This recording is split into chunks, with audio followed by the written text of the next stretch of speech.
Senator Galgiani. Members, I've really struggled with this bill, but I rise today in support of this bill and can't help but remember what it was like for my mom as a single mother and when I was growing up. And I don't talk about that very often, but my mom worked as a dog groomer.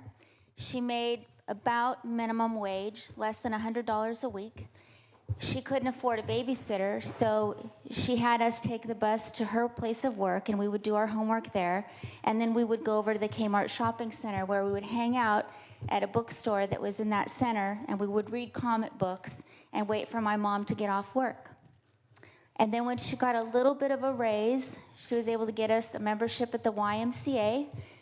So after school, we would walk to the library, do our homework, and go next door to the YMCA where there were people around that could watch over us. When I moved away from home at age 18, I worked fast food. I worked at Taco Bell. Those of us who were living in our own place, we would wait and eat our first meal at work that day at about 3 o'clock because that's how we made ends meet. We couldn't afford to have food and pay our rent and do everything. So I do remember how hard it was and what a struggle it was. I do worry about my district because as we've been hit with the housing crisis and the budget crisis and everything else, we're always the last to recover. I would have wished that this bill might have had pauses and off-ramps that would look at regions so that if any one region in the state were to be lagging in retail sales or lagging in job growth, it would be recognized and there would be a bright light that my district would need some help. But as Senator Hertzberg pointed out, we can always make changes, and that's what we're here for. That's the job that we do. So I tried to look at the history of the minimum wage and what people were getting in the past. And specifically, I looked at what's happened since the time that I've been here working as a chief of staff to my predecessor, and then my time in the Assembly and in the Senate. And in 2002, minimum wage was $6.75 an hour. There were no minimum wage increases during the dot-com boom, and when we had the budget crisis of 2004 and 5, there were no minimum wage increases. And then when we had the main budget crisis, there were no minimum wage increases either. So between 2002 and today, 14 years later, there have been 9 years where there was no increase at all.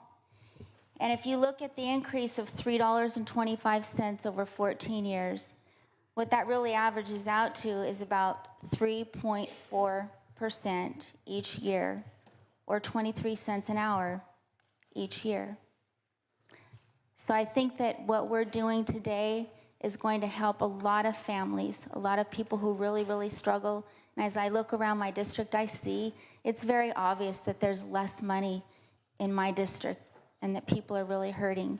And I believe as a body that our job is to constantly monitor what's happening, and we can make changes, and that's what we're here for, and I believe that we'll do that. So I ask for your support. Thank you. Senator Leyva. Thank you, Mr. President. Good afternoon, members. I rise in strong support of SB 3. On December 1st, 2014, I was lucky enough to be sworn into the California State Senate. On that same day, the great senator from San Francisco came to me and asked me if I would like to be a joint author on SB 3. I thought, wow, this is going to be a pretty cool job. My first day on the job, and I already get to do something that's going to make a difference. Members, I would argue that we have given corporations the opportunity to do the right thing. Corporations currently hold more wealth than they've ever held at any other time in this country. Yet more workers are living in poverty, more full-time workers are living in poverty than any other time before. So we have allowed these corporations to do very well, to do extremely well, but yet they haven't shared that wealth with the people that are pushing up the money to them. In my district, in San Bernardino County, 28% of the children live in poverty.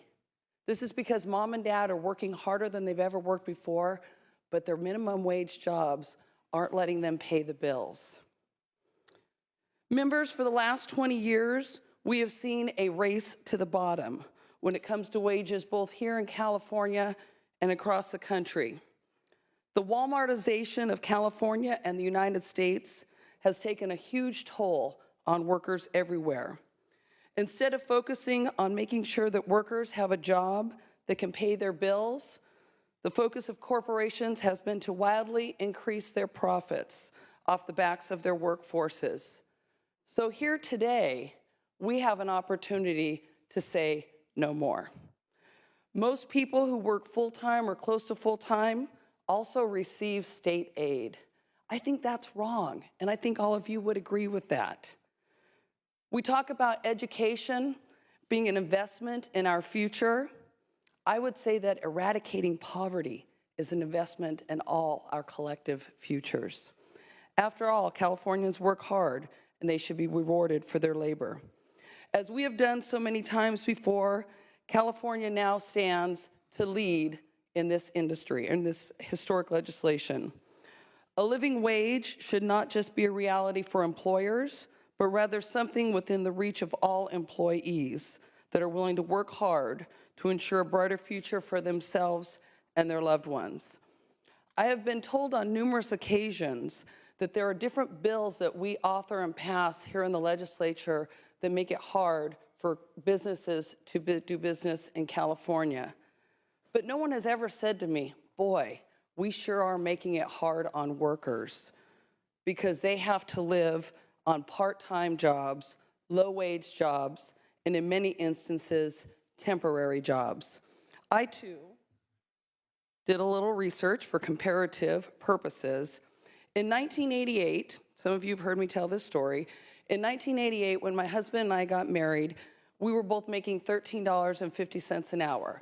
The minimum wage was only $4.25 at the time, but we had good union jobs.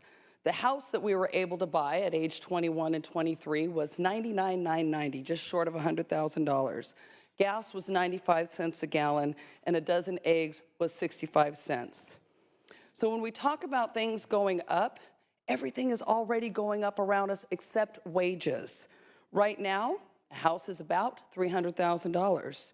Gas has gone down a little bit, but it's still between $2.70 a gallon and $3. A dozen eggs, if you're lucky, is $3.99. So we look back at that $13.50 an hour that my husband and I were making. So if we were just cautious and increase that by 3, that wage should now be $40.50 an hour to keep up with the prices that have already gone up around us. But of course we know that is not what has happened.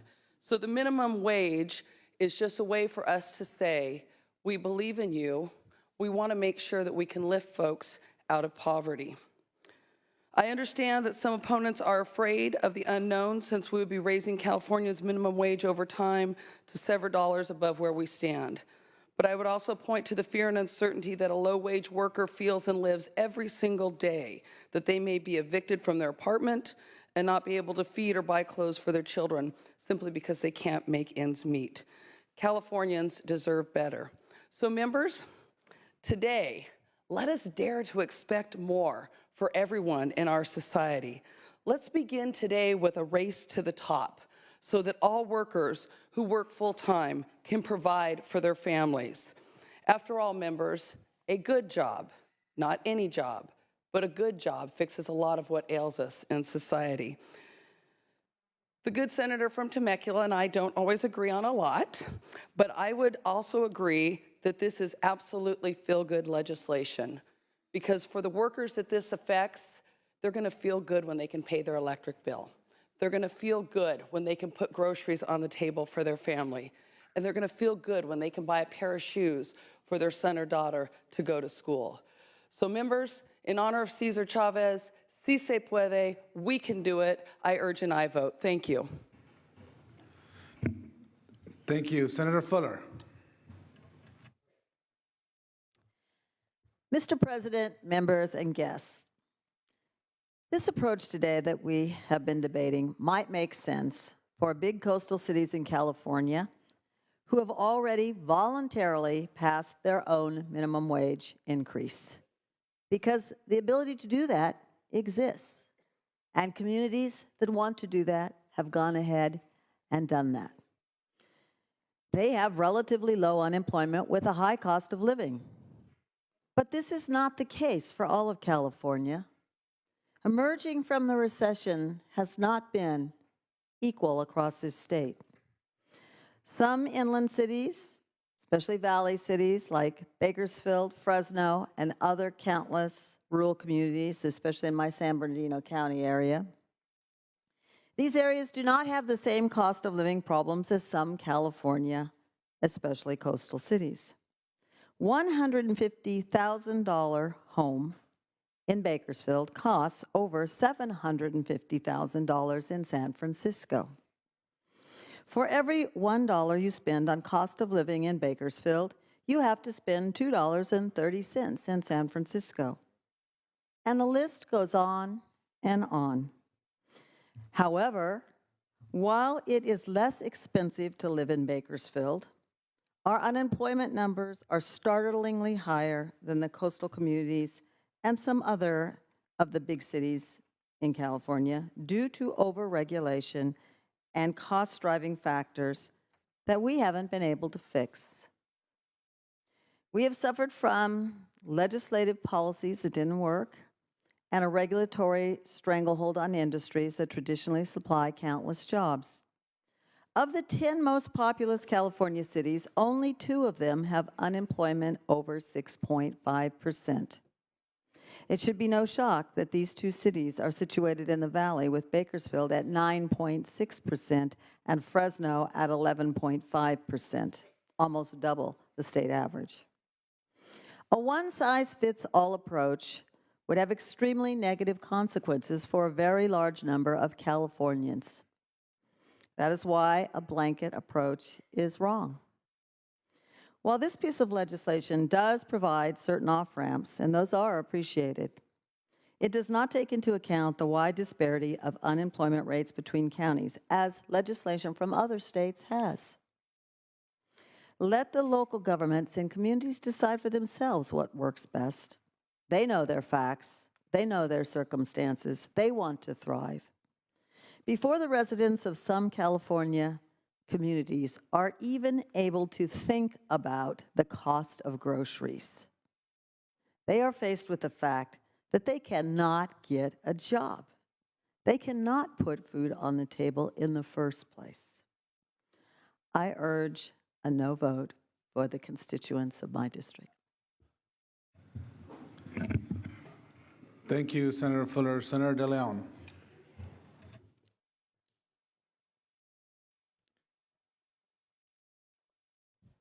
Mr. President, colleagues, I rise in a very proud manner to support this measure to give millions of Californians, millions of California's working families, a long overdue raise. At its core, this proposal is about fairness. It's about real opportunity. It's about restoring the American dream. If you work hard and play by the rules, you get a shot at a decent life and a better life for your children. That dream, as we all know, and I think that Democrats and Republicans can agree together, that dream, as we know, has been fading for decades. Wages for working people have stagnated since the mid-70s. This is a real statistical fact that cannot be interpreted differently. Wages since the mid-70s have stagnated for working families. Meanwhile, consumer costs, as well as corporate profits, as well as executive compensation, have skyrocketed. And that is the difference. That is the gulf. That is the chasm. That is the conflict that exists today in the United States of America. The anxiety, the anger that we hear from both the right as well as the left and everyone in between. Today's CEOs make nearly 300 times 300 times what a typical earner makes, according to the Economic Policy Institute. The fact is that we're working more and earning less, much less. Today, a full-time worker who earns the minimum wage in California before taxes earns less than $20,000 a year.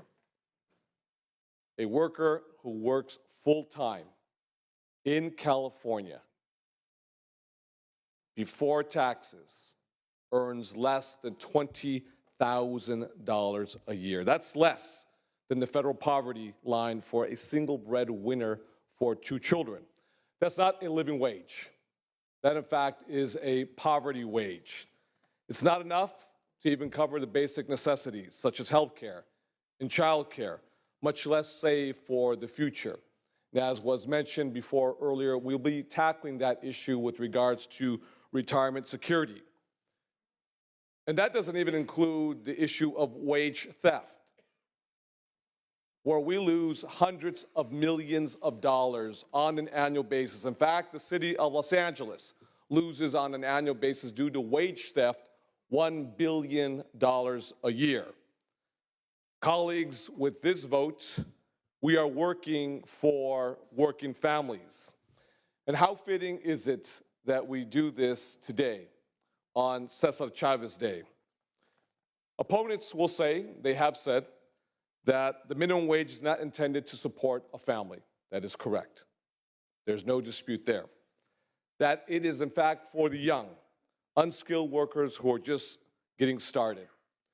I know for a lot of us, it's sort of a rite of passage to work hard, to be industrious, to work at a first minimum wage job, whether it's in and out or wherever it may be, and hopefully through community college, Cal State, UC education, or a good solid vocational job, we move up the ranks.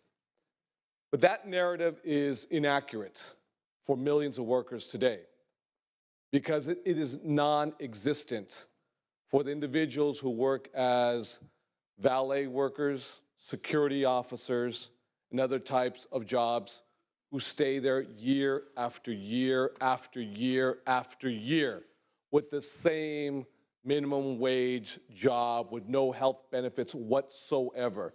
That is the accurate, realistic narrative of today.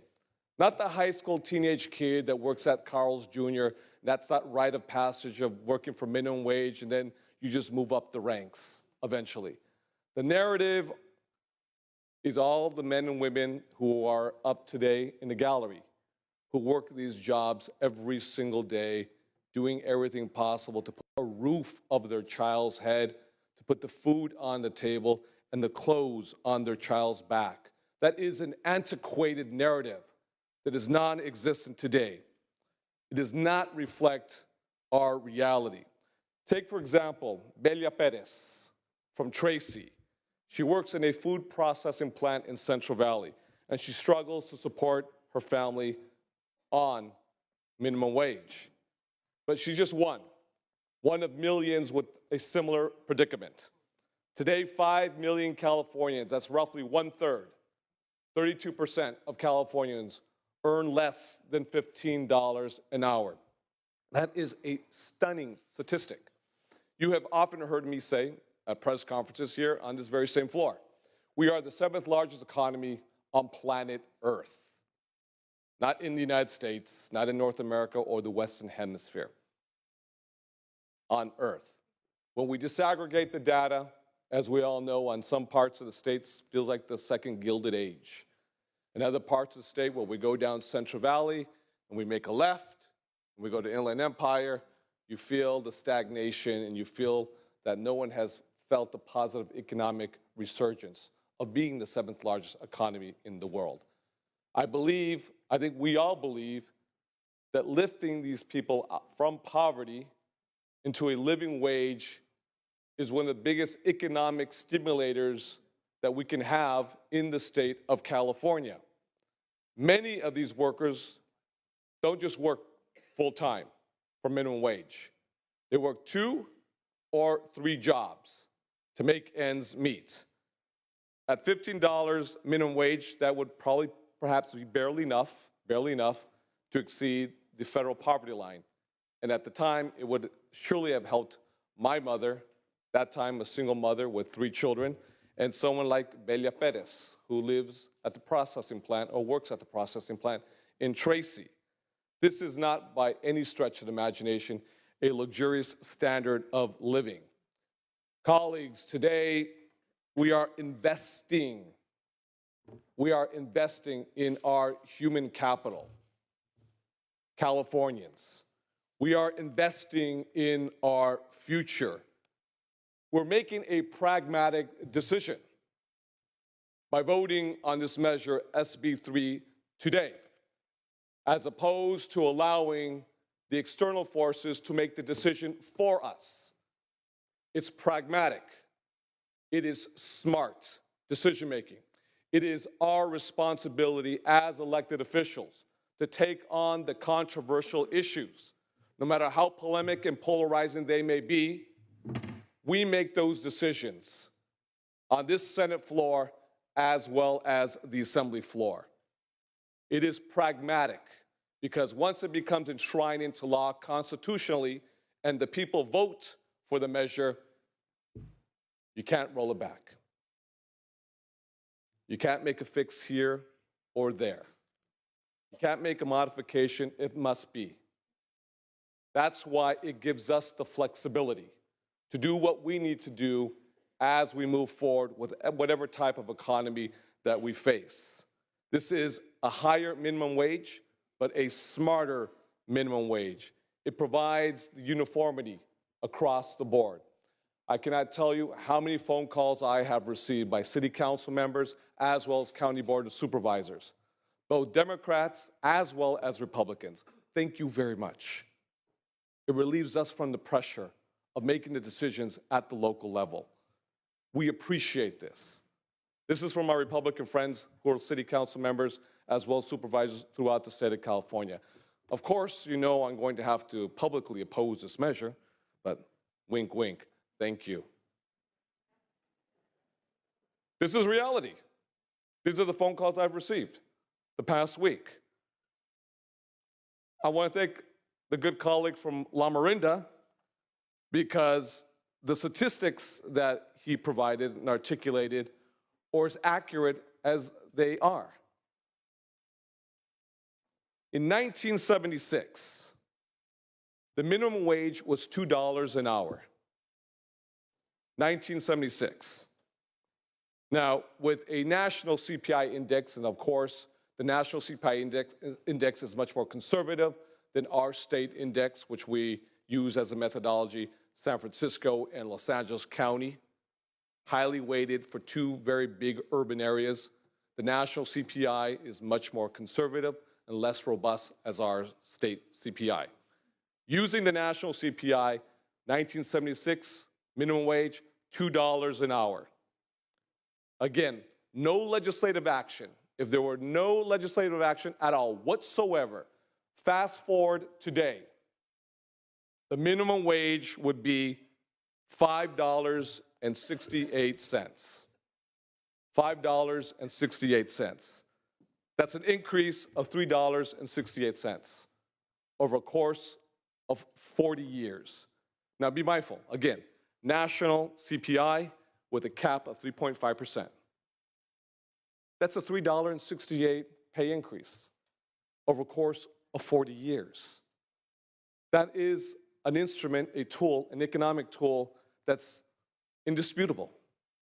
Irrespective of what has been said today, when you get down to it, that is the financial instrument that measures objectively and neutrally where we would be if we just had a national CPI. We know that this has a CPI every year thereafter, come 2022 for large businesses and 2023 for smaller businesses, assuming there's no downturn in the economy and we hit the pause button. But at least we have a pause button. May not be perfect, but constitutionally, if the ballot initiative continues, there is no pause button at all whatsoever. So for small businesses and large alike, and to all the chambers of commerce, this is a smart, pragmatic decision. It's not a world of absolutes, but we just fly over the cliff and say, you know what, we're just going to go in flames and try to defeat this measure irrespective of how the economy rolls. This is our reality. Over 40 years, $3.68 with the national CPI. That is for a gallon of milk, that's $2.68. A loaf of bread on average, maybe $4. That's all you would get. That is the difference. Mr. President, en el país más rico de la nación de este planeta, nadie que trabaje tiempo completo debería ser obligado a vivir en la pobreza. En este día que honramos a César Chávez, uno de los líderes laborales más destacados y más importantes de nuestra historia, no olvidamos los sacrificios que hizo por un mejor salario, una mejor condición en su lugar de trabajo para los millones de trabajadores que buscan una vida mejor, para la vida de millones de trabajadores que piscan en los files día tras día y noche tras noche, piscando la alcachofa, la uva, el jitomate, la cebolla y el apio. Los hombres y mujeres que trabajan día a noche, haciendo todo lo posible para mejorar la condición humana para nuestras familias. En un día tan histórico, el salario mínimo se encamina hacia los $15 la hora. Vamos a restaurar a California el sueño dorado, el sueño americano, para las familias que están trabajando día y noche sin descanso. This is historic, and today I'm very proud to be a Californian.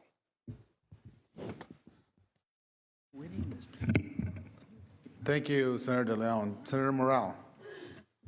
Thank you. So I appreciate you letting me speak. I'll make this short. We've spoken about many things here today, but a couple of my colleagues mentioned on the floor, one said, you know, the average CEO makes whatever, $300,000 or $400,000 a year.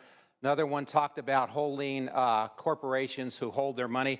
I just like to share about those people who want to open a business like I did years ago. It's very tough in this type of atmosphere for any emerging entrepreneur to want to open a business. When I opened my business, it was just me. Where I lacked in talent, I made up for hard work. I can honestly say without any falsehood, there was days that I worked from 5 a.m. to 11 p.m. at night, and it was tough. And so my first goal was just to be able to get enough money to hire receptionists and then eventually grow the business. I sought a lot of outside counsel. I'm told that in a multitude of their counselors, there's victory, so I worked hard to find people that were helpful in business. And eventually, my company, over a number of years, did build up. I was able to pay people profit sharing, as well as open 3 corporations eventually. But I will tell you, in this day and age, I'm not sure if I had to start over again, I don't think I'd have enough confidence that I could overcome some of the hurdles here in California, not just the regulation, but particularly a $15 an hour minimum wage. And so it's one thing to talk about the large corporations, but what about the emerging entrepreneur? I'm putting together a seminar for disadvantaged people, along with some other community leaders here in the next future, because they want to open businesses. It's going to be very difficult for me to clearly communicate to them how they're going to get over some of these hurdles. So though I do appreciate some of the things that were said about large corporations, I'm more concerned about the little guy. And again, if I had to start over, I would have to think twice about whether to do that. And now with again, this seminar coming up in a few weeks, not really sure how I'm going to thread that needle, because this is a huge hurdle for people that have little money. So anyway, with that is why I still side with a free market economy, and will be voting no on this. So thanks for your time. Thank you, members. That concludes our debate on this issue. Senator Leno, please close.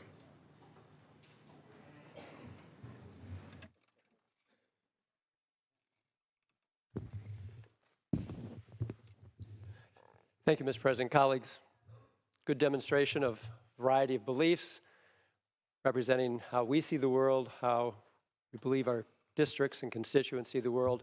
Out of respect for time, I will be very brief in my close. I will not spend a few minutes correcting some of the misstatements attributed to me. I'll just let it pass. In the end, to refine all of the components of this debate, I think a question that we can ask ourselves is it good public policy?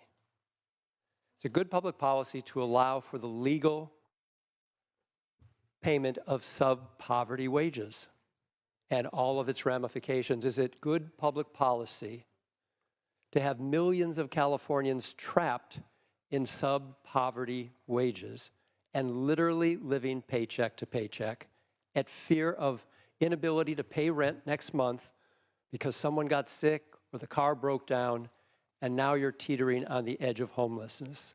Is that good public policy? Is it good public policy that we continue, we the taxpayers, to subsidize families like the Walton family, the wealthiest family on earth, worth well over $100 billion, because we are literally, we taxpayers are paying for their employees health care, food, and housing subsidies. That's the status quo. And is it good public policy to have children living in poverty, suffering the psychological, emotional, and physical consequences of that status? I would suggest that it is not good public policy. And if this is not the legislative step we should be taking to change that status quo, then I'm open to anything else. But I've been here 14 years now, and I haven't seen anything that would change those status quos that I've just commented on. SB 3, quite simply, respects and rewards work. It reduces employee turnover. It increases employee productivity and consumer spending, which represents 70% of our economy, thereby stimulating economic growth. At the same time, helping workers, low-wage workers, finally end their dependence on public assistance programs. That's what SB 3 does. I want to thank my joint author, Connie Leyva, who is there with us from day one. Thank you, Mr. Pro Tem Kevin DeLeon, for joining us as a joint author, and for all of your leadership working with the governor and the speaker and the stakeholders in getting us to this very proud moment. I ask for your concurrence on the Assembly amendments. Secretary, please call the roll. Allen? Aye. Anderson? No. Bates?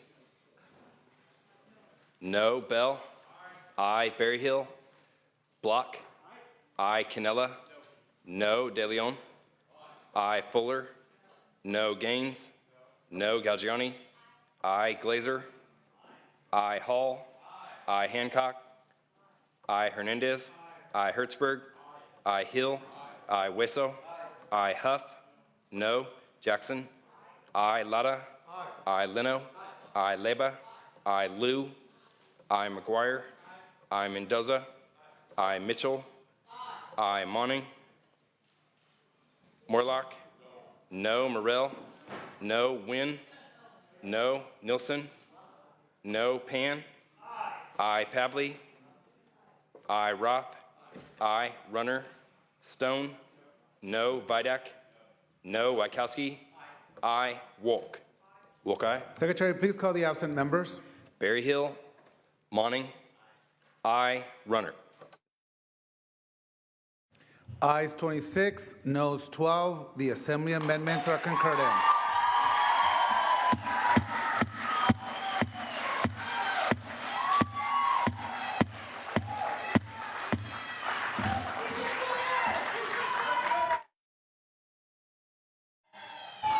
Remind our guests in the gallery there is no shouting.